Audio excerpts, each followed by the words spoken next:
Homeless. Being homeless in the 90s was like learning to ski, except your teachers wasted.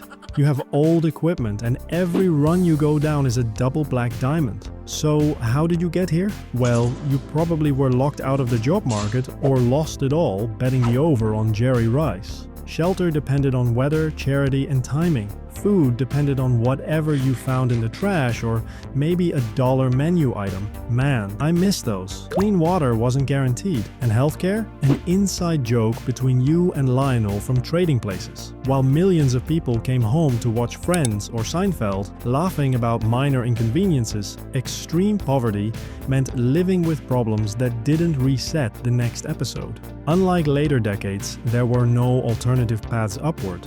No online income or digital leverage. Being homeless in the 1990s meant watching society modernize through store windows and television screens, while remaining completely disconnected from it.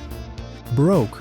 You're technically inside Clinton's system, but barely. You had income, you had a routine, but your money arrived already spoken for. Rent, gas, groceries, utilities. The paycheck didn't give you freedom, it gave you temporary relief. A realistic goal would be to get your hands on a shiny BlackBerry phone. Depressing. There was no financial cushioning culture yet. No buy now pay later companies. Credit existed, but interest rates were punishing. Missed payments followed you for years. One mistake didn't just hurt, it lingered, and the loan sharks you see in the movies were a very real thing. Life required constant calculation. You planned every week carefully, because there was no plan B if things went wrong. A check engine light wasn't annoying, it was destabilizing. A medical bill didn't just stress you out, it was like taking a hit from Mario Lemieux. Meanwhile, culture told a different story. Music videos on MTV showed wealth as effortless. The Fresh Prince flexed on you with massive homes and endless leisure. Reality didn't look like the screen. Being broke wasn't about hunger, it was about fragility. You could function, but only if nothing unexpected happened. And something always happened.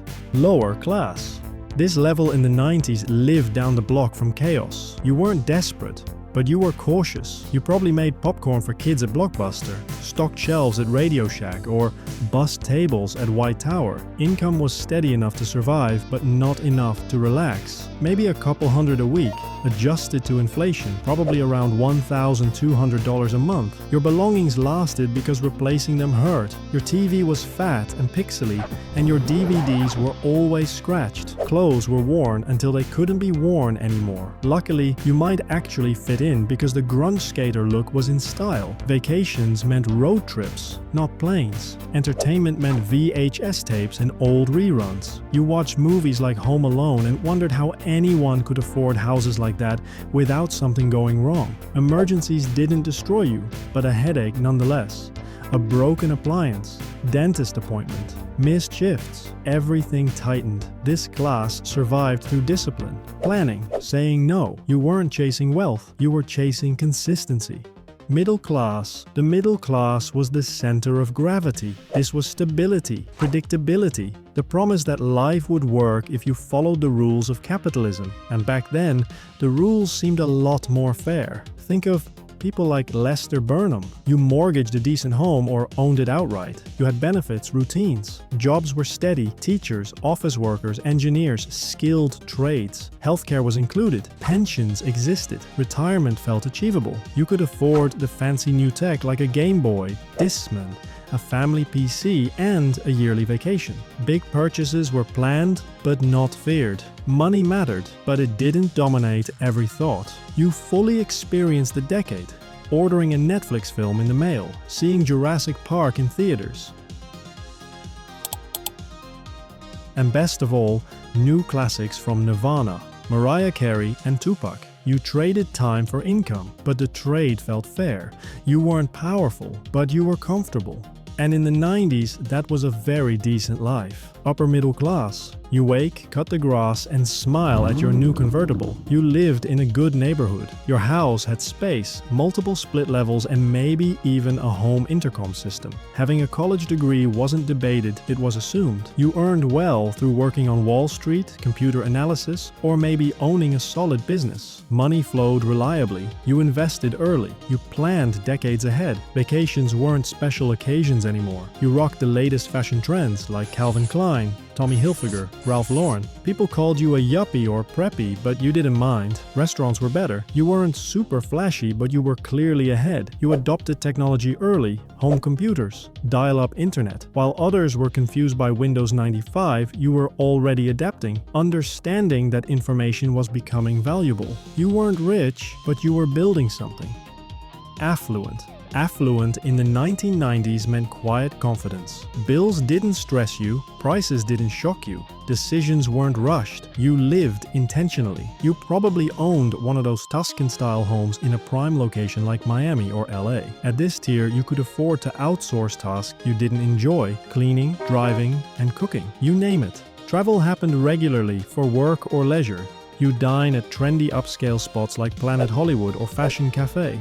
Investing was second nature. You weren't guessing. You had a financial advisor and a personal accountant who would craft long-term strategies. You paid attention to emerging markets and new technology instead of worrying about month-to-month survival. You didn't show wealth loudly, but it surrounded you quietly. Upper affluent. Upper affluent in the 1990s meant control, multiple income streams, multiple properties, a growing team of advisors instead of spreadsheets. You didn't react, you chose. Luxury existed, but without noise. Premium cars, first-class flights, private experiences. You didn't need to prove anything. While others watched shows like Lifestyles of the Rich and Famous, you were already living a version of it, minus the cameras. You weren't escaping the system. You had mastered it. Millionaire. Being a millionaire meant you had serious leverage. This amount of wealth went far, really far back then. $1 million adjusted to current rates is roughly $2.48 million. So yeah, incredible buying power. Real estate, new tech startups, security. You could live extremely well almost anywhere on the planet. You didn't panic about money, just planned around it. You could spend your days learning trivial skills, golfing, or maybe retire early if you wanted. Money stopped being emotional. It became infrastructure. Multimillionaire. Multimillionaires operated on another plane of reality. 8 figures, sometimes more. Businesses, assets, cultural influence. You worked because you wanted to, or not at all. Your lifestyle was exotic, since you were most likely a top-paid player on a professional sports team, or a skilled developer, particularly those with equity in startups, who became wealthy during the dot-com bubble. You were insulated from chaos, economic downturns, and short-term panic. Kids were set for life, and you held quiet power. Billionaire.